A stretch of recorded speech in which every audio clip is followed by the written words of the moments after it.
जय श्री कृष्ण, राधे दे, भक्ति नमस्कार। माताएं एवं बहनों, लड्डू गोपाल की कृपा हमेशा ही आप पर एवं आपके परिवार पर बनी रहे। माताएं एवं बहनों, आज की वीडियो बेहद ही खास और ज्ञानवर्धक होने वाली है, क्योंकि आप सभी को हम बता दें कि जन्माष्टमी के दिन कुछ ऐसे शुभ योगी का निर्माण होने जा रहा है।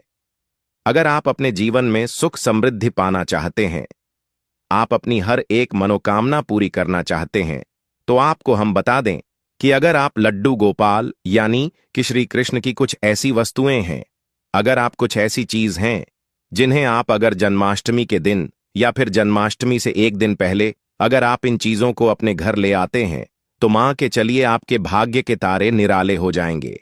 आप अपने जीवन में जो भी परेशानी से जूझ रहे हैं वह हमेशा के लिए समाप्त हो जाएगी। माताएं एवं बहनों, आप सभी को हम बता दें कि अगर आप इन चीजों को अपने घर पर ले आते हो और पूरी पूजा विधि के साथ अगर आप इन चीजों को अपने घर पर रख लेते हो, तो मन कर्रर चलिए आपको वह लाभ देखने को मिलेगा जो आपने कभी नहीं देखा होगा। इसीलिए माताएं बहनों से हाथ जोड़कर निवेदन है कि हमारे चैनल की इस वीडियो को आप पूरा जरूर देख लें, क्योंकि हम आपको बता देती कुछ ऐसे शुभ संयोग का निर्माण होने जा रहा है कि इस जन्माष्टमी बहुत ही पवन और चमत्कारी होने वाली है।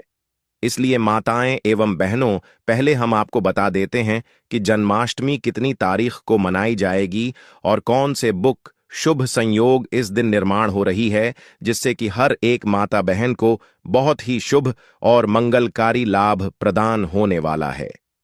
इसलिए अगर आप लड्डू गोपाल की कृपा पाना चाहते हैं, प्राप्त करना चाहते हैं, तो इस वीडियो को सच्चे दिल से लड्डू गोपाल जी के लिए एक लाइक जरूर ही कर दीजिए। चलिए पहले यह जान लेते हैं कि कौन सी बुक शुभ सहयोग का निर्माण हो रहा है, जो बहुत ही शुभ और मंगलकारी इस जन्माष्टमी पर माने जा रही है। उसके बाद हम जानेंगे कि आखिर वह कौन सी वस्तुएं हैं जिन्हें अगर आप जन्माष्टमी के दिन अपने घर ले आते हैं, तो आपकी हर एक मनोकामना इच्छा एक दिन में ही यानी कि 24 घंटे के अंदर ही पूरी हो जाएगी, एवं आपके घर में अगर धन की कमी है या फिर कोई भी समस्या हो, वह एक दिन में ही समाप्त हो जाएगी। चलिए सभी बातों को हम बारी बारी से जान लेते हैं। जन्माष्टमी पर अब की बार जयंती सहित रोहिणी योग जाने। कृष्ण जन्माष्टमी पूजन का शुभ मुहूर्त, जन्माष्टमी का पर्व इस बार 15 या 16 अगस्त कब है, जन्माष्टमी जानिए। तिथि पूजा का शुभ मुहूर्त और धार्मिक महत्व। वैदिक पंचांग के अनुसार हर साल भाद्रपद माह के कृष्ण पक्ष की अष्टमी तिथि पर जगत के पालनहार भगवान श्री कृष्ण का अवतरण दिवस मनाया जाता है। हिंदू धर्म में कृष्ण जन्माष्टमी का विशेष महत्व है। पंचांग मुताबिक हर साल श्री कृष्ण जन्माष्टमी भादो मास के कृष्ण पक्ष की अष्टमी तिथि को मनाए जाने का विधान है। इस दिन भगवान श्री कृष्ण जन्मोत्सव होता है। आपको बता दें कि भगवान श्री कृष्ण के जन्म के समय अष्टमी तिथि रोहिणी नक्षत्र, लग्न, वृषभ राशि और बुधवार का दिन था। वहीं भगवान का जन्म मध्य रात्रि को हुआ था। इस दिन श्री कृष्ण के बाल स्वरूप लड्डू गोपाल के रूप में उनकी मूर्ति का पूजन करना शुभ होता है। इस साल जन्माष्टमी का पर्व 16 अगस्त को मनाया जाएगा। साथ ही इस दिन सर्वार्थ सिद्धि और अमृत सिद्धि योग बन रहा है, जिससे इस दिन का महत्व और भी बढ़ गया है। आइए जानते हैं तिथि और शुभ मुहूर्त। कृष्ण जन्माष्टमी तिथि 2025 पंचांग के मुताबिक 15 अगस्त को देर रात 11:48 पर भाद्रपद माह के कृष्ण पक्ष की अष्टमी तिथि आरंभ होगी। वहीं 16 अगस्त को रात और 9:35 पर अष्टमी तिथि का अंत होगा। भगवान कृष्ण का जन्म मध्य रात्रि में हुआ है। इसके लिए भगवान कृष्ण का जन्मोत्सव मध्य रात्रि में मनाया जाता है। कृष्ण जन्माष्टमी शुभ मुहूर्त 2025 जन्माष्टमी पर शुभ मुहूर्त 16 अगस्त को रात्रि 12:05 से लेकर 12:45 तक रहेगा। आपको बता दें कि जन्माष्टमी की रात्रि में भगवान श्री कृष्ण की विधि विधान पूर्वक पूजा अर्चना की जाती है। जयंती योग का शुभ संयोग। इस दिन चंद्रमा वृषभ राशि में होंगे, जैसा कि भगवान कृष्ण के जन्म के समय संयोग बना है। दरअसल उस दिन भी चंद्रमा वृषभ राशि में ही थे। जिस रात में अष्टमी तिथि मध्यकाल में होती है, उसी दिन जन्माष्टमी का पर्व मनाया जाता है। इस दिन रोहिणी नक्षत्र और चंद्रमा का वृषभ राशि में होना बेहद ही शुभ फलदायी रहेगा। साथ में अगर जन्माष्टमी पर सोमवार या बुधवार हो जाए तो यह बहुत ही दुर्लभ संयोग बनाता है। बुधवार और सोमवार को जन्माष्टमी होने पर जयंती योग का शुभ संयोग बनता है, जिसे जयंती योग भी कहते हैं। दरअसल जिस दिन भगवान कृष्ण का जन्म हुआ था उस दिन बुधवार था। ठीक इससे 6 दिन बाद यानी सोमवार को भगवान कृष्ण का नामकरण आदि कार्य किए गए थे। इसलिए जन्माष्टमी सोमवार या बुधवार में होना बेहद शुभ मानी जाती है। माताएं एवं पहलू, आप सभी को हम बता दें कि आपको कुछ ऐसी गलतियां हैं जो कि आपको जन्माष्टमी के दिन भूलकर भी नहीं करनी चाहिए। यह जानना आपके लिए बेहद ही जरूरी और खास है, क्योंकि अगर आप जन्माष्टमी का व्रत रखती हैं तो आपको ऐसी गलतियां भूलकर भी नहीं करनी चाहिए। इसके बाद हम जानेंगे कि आपको जन्माष्टमी के दिन कौन सी वह चीज है जो अपने घर पर जरूर ही ले आनी है। पर इससे पहले हम आपको यह भी बता देते हैं कि ऐसी कौन सी बुक गलतियां हैं जो जन्माष्टमी के दिन किसी भी माता बहन को भूलकर भी नहीं करना चाहिए, नहीं तो घर पाप लगता है और इसे आपके परिवार को बहुत ही ज्यादा कष्टकारी दुख का सामना करना पड़ सकता। इसलिए आप वीडियो को पूरा ही देखें। चलिए जान लेते हैं वह कौन से काम है जो हमें भूलकर भी नहीं करने चाहिए।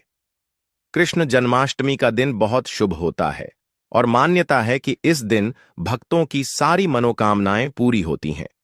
हालांकि इस दिन कुछ खास बातों का भी ध्यान रखना जरूरी होता है। आइए जानते हैं कि कृष्ण पूजा के दौरान कौन से काम शुभ नहीं माने जाते हैं। जन्माष्टमी के दिन भूलकर भी तुलसी के पत्ते नहीं तोड़ने चाहिए। भगवान विष्णु को श्री कृष्ण का अवतार माना जाता है। मान्यता के अनुसार तुलसी भगवान विष्णु को अत्यंत प्रिय है, इसलिए इस दिन तुलसी के पत्ते तोड़ना शुभ नहीं माना जाता है। मैं माता एवं बहनों, आप सभी ऐसी गलती भूल कर भी ना करें, क्योंकि इससे घोर पाप लगने की आशंका बनी रहती है। इसलिए आप सभी को इस गलती को भूल कर भी नहीं करना चाहिए, नहीं तो आपके घर में कल इसका मां बन जाता है और ना ही अपने घर पर किसी को यह चीज करने दी। चलिए अगली गलती जान लेते हैं जो आपको भूल कर भी नहीं करनी चाहिए। जो लोग जन्माष्टमी का व्रत नहीं रखते हैं उन्हें भी इस दिन चावल नहीं खाना चाहिए। एकादशी और जन्माष्टमी के दिन चावल और जौ से बने भोज्य पदार्थ खाना वर्जित माना जाता है। माता एवं बहनों, आपको हम बता दें, इस दिन चावल होते हैं, उन्हें आप भूल कर भी ना खाएं, यह अच्छा नहीं माना जाता। और लड्डू गोपाल को ऐसी चीज कभी भी अच्छी नहीं लगती है, जो कि आप अगर जन्माष्टमी के दिन ऐसी चीज खाते हैं तो यह बिल्कुल भी शुभ नहीं माना जाता, बल्कि अशुभ ही माना जाता है। इसलिए आप इन चीजों का सेवन भी भूल कर भी ना करें। आज के दिन लहसुन, प्याज या कोई भी अन्य तामसिक भोजन नहीं करना चाहिए। इस दिन घर में मांस और शराब नहीं लाना चाहिए। इस दिन प्याज और लहसुन को तो भूलकर भी नहीं खाना चाहिए, क्योंकि यह तामसिक भोजन में आते हैं और इन चीजों को आप भूलकर भी सेवन नहीं करना चाहिए, क्योंकि यह बिल्कुल भी अच्छा नहीं माना जाता। और लड्डू गोपाल भी इन चीजों का अगर आप जन्माष्टमी के दिन सेवन करते हैं तो लड्डू गोपाल आपके घर से दूर चले जाते हैं और वह नाराज हो जाते हैं। इसलिए आप इन चीजों का सेवन भूलकर भी ना करें, तो आपके लिए यह बहुत ही शुभ और मंगलकारी माना जाएगा। कृष्ण जन्माष्टमी के दिन भूलकर भी किसी का अनादर ना करें। भगवान कृष्ण के लिए अमीर या गरीब सभी भक्त एक समान ही हैं। किसी भी गरीब का अपमान करने से श्री कृष्ण अप्रसार चाहिए। इससे घर और परिवार में सुख और शांति बनी रहती है। जन्माष्टमी के दिन ब्रह्मचर्य का पालन करना अनिवार्य होता है। इस दिन पूरे पवित्र मन तन से भगवान की पूजा करनी चाहिए। इस दिन भूलकर भी गायों का अपमान नहीं करना चाहिए। भगवान कृष्ण को गायों से बहुत प्रेम था। कान्हा बचपन गायों के साथ ही खेलते थे। ऐसी मान्यता है कि जो भी गाय की पूजा करता है उसे श्री कृष्ण का आशीर्वाद जरूर मिलता है। जो लोग इस दिन व्रत रखते हुए उन्हें रात में 12 बजे से पहले अपना व्रत नहीं खोलना चाहिए। उससे पहले व्रत खोलने से पूजा का फल मिलता है और व्रत भी अधूरा माना जाता है। माताएं एवं पहलू, चली अब जान लेते हैं कि वह कौन सी ऐसी चीज हैं जिन्हें अगर आप लड्डू गोपाल की कृपा पाने के लिए, यानी कि लड्डू गोपाल की कृपा प्राप्त करने के लिए, अगर आप जन्माष्टमी के दिन आप इन चीजों को खरीद कर अपने घर ले आते हैं तो मानकर चलिए आपका भाग्य बदल जाएगा। माताएं एवं बहनों, आप सभी से हाथ जोड़कर निवेदन है कि हमारे चैनल की इस वीडियो को अभी तक आप देख रहे हैं तो कमेंट बॉक्स में जय जय लड्डू गोपाल जय श्री कृष्ण अवश्य ही लिख दें, जिससे कि आपकी हर एक मनोकामना लड्डू गोपाल तक पहुंच जाएगी और हर एक मनोकामना 24 घंटे के अंदर ही पूरी हो जाएगी। चलिए जान लेते हैं कौन सी है वह वस्तुएं जिन्हें अगर आप जन्माष्टमी के इतने पावन अवसर पर अपने घर ले आते हैं तो आपको वह लाभ देखने को मिलेगा जो आपने अपनी जिंदगी में कभी कल्पना भी नहीं की होगी। इसलिए हम सभी बातों को आप सभी को बारी बारी से बताएंगे। चलिए जान लेते हैं कौन सी है वह वस्तुएं जिन्हें अगर आप जन्माष्टमी के दिन घर ले आएंगे तो यह बहुत ही शुभ और मंगलकारी रहेगा। माताएं एवं बहनों, आप सभी को हम बता दें कि आपको यह तो याद ही होगा कि भगवान श्री कृष्ण को माखन बचपन से ही पसंद था। श्री कृष्ण घरों से माखन चुराकर खाते थे, इसलिए उनको माखन चोर भी कहा जाता है। जन्माष्टमी के दिन अगर माखन में तुलसी डालकर भगवान श्री कृष्ण को अर्पण करते हैं तो सारी मनोकामनाएं पूर्ण होंगी। बांसुरी, जब भी आप भगवान श्री कृष्ण का चित्र देखते हैं तो उसमें बांसुरी अवश्य होती है। भगवान श्री कृष्ण को बांसुरी अति प्रिय है। बांसुरी प्रेम के कारण इन्हें बंसीधर के नाम से भी जाना जाता है। जन्माष्टमी के दिन आप चांदी या लकड़ी की बांसुरी खरीदकर भगवान श्री कृष्ण को चराएं। पूजा समाप्त होने के बाद उसे तिजोरी में रख दें। इससे घर की आर्थिक समस्या दूर होती है। गाय बछड़े की मूर्ति, ज्योतिष शास्त्र के अनुसार गाय में कई देवी देवताओं का वास होता है। अगर आप घर की बनी पहली रोटी गाय को खिलाते हैं तो सारे ग्रह दोष समाप्त हो जाते हैं। भगवान श्री कृष्ण को गाय से बेहद लगाव था। गाय के दूध से बना घी मक्खन वह खाते थे। इसलिए जन्माष्टमी के दिन गाय बछड़े की मूर्ति को आप घर के मंदिर या मकान के ईस्ट कोण में रखते हैं तो सुख समृद्धि की प्राप्ति होगी। झूला, श्री कृष्ण के लड्डू गोपाल स्वरूप को हमेशा झूले में स्थापित किया जाता है, इसलिए लड्डू गोपाल को झूला अत्यंत पसंद है। जन्माष्टमी के दिन झूला खरीदकर लड्डू गोपाल को उसमें स्थापित करें।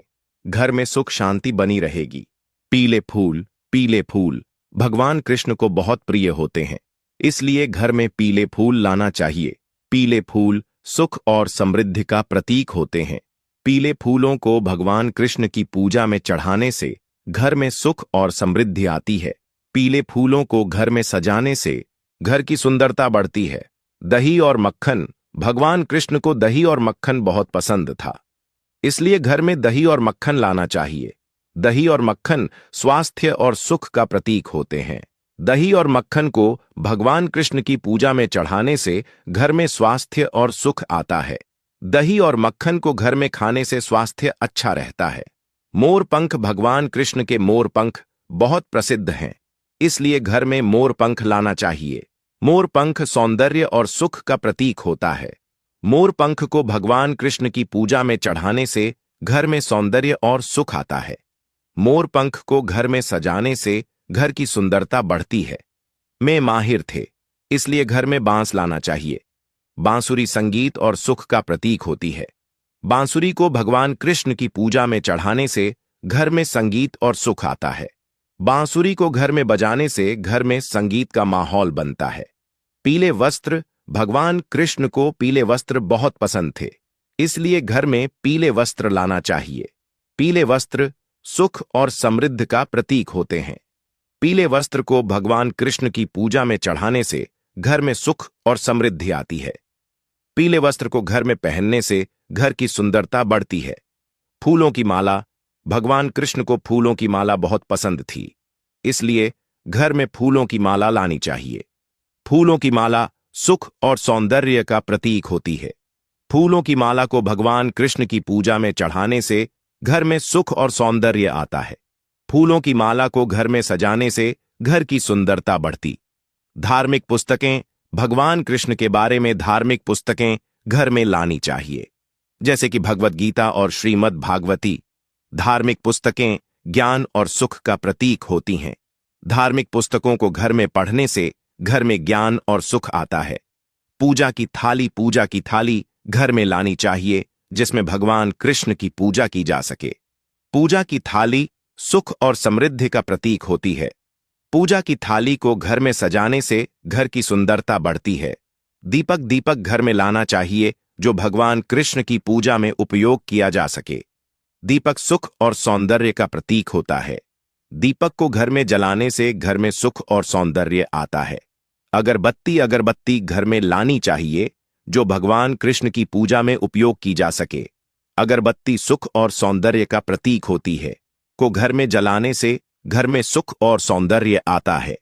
प्रसाद घर में लाना चाहिए जो भगवान कृष्ण की पूजा में उपयोग किया जा सके।